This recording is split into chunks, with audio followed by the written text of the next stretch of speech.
Hello, my name is Edwin Jimenez Romero. I am a student at the Polytechnic University of Tlaxcala. My theme is about the pushing children. In this way, I will express my views with the following question. First question. Where do you know as a child? If when I was a child, I was very immature person because I didn't make good decisions. Because of this, I chose negative action which were bad for my life. However, these decisions were advised by my school friends and cousins. Next question. How did your parents punish you? My answer. When I did mischief, my parents punished me in different ways. For example, not being allowed to watch TV, not being allowed to go out with my cousins in the afternoons, not getting money on the weekends because of my bad behavior. My parents avoided buying my toys when I liked them. My parents did buy me the candy I liked when I was a kid. And I had to clean my room, kitchen, and living room every day for a week.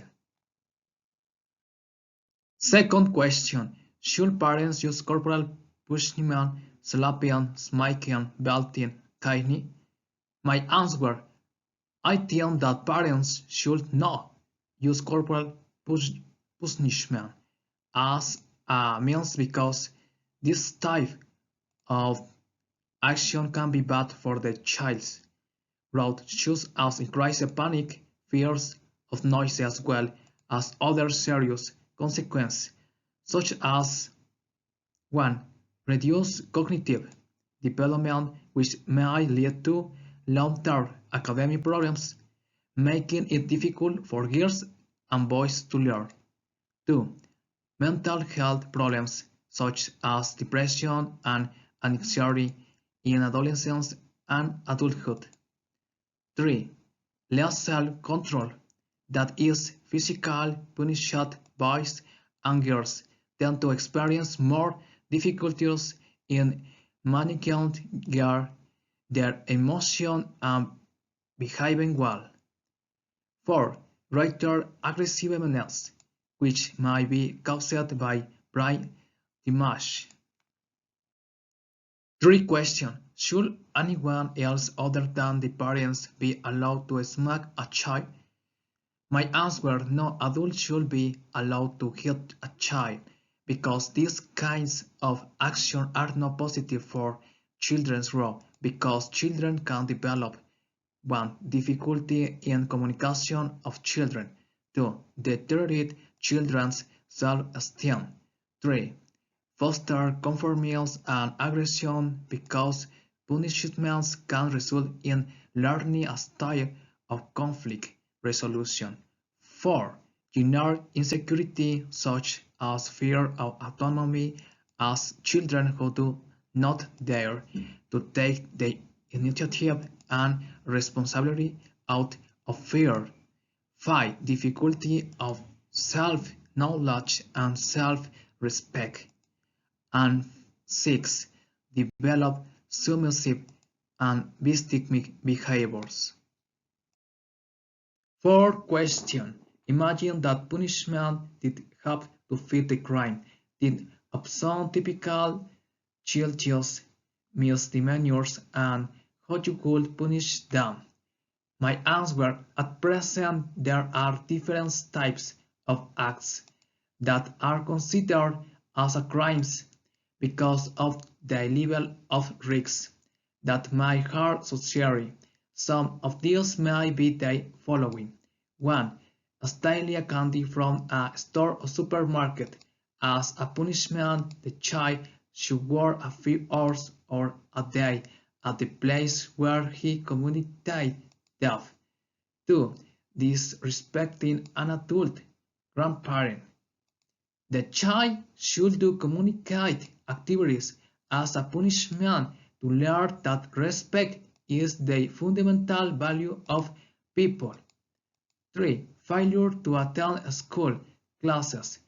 The child should stay longer at school doing homework or school activities as a punishment for failing to attend school.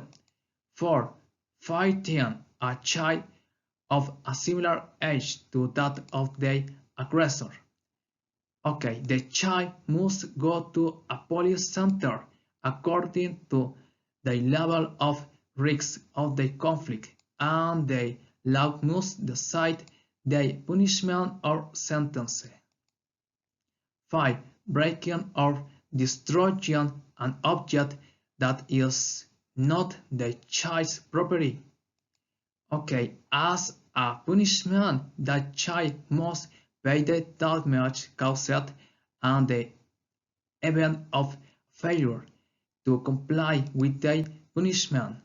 The authorities must apply the indicated punishment. Fifth question. How could you punish parents who abuse their children?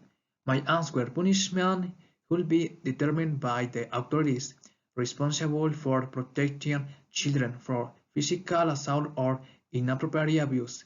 However, I think that the punishment for this type of parent should be a sentence of community activities or assistance from a specialist to prevent accidents or harmful action to children. Next question. Should their children be taken away from them?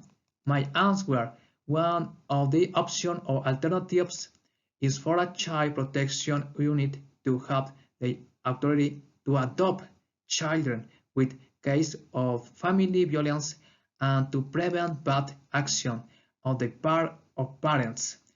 However, there are currently thousands of such cases, and institutions have implemented psychologists as a means of transmitting lessons to parents.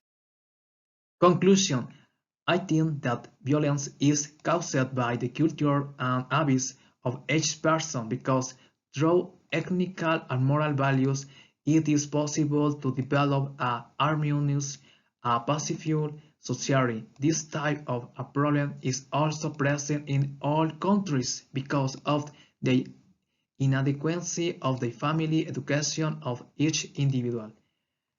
I invite you to be a person with ethical and moral values to share a culture without violence. Thank you. That's all.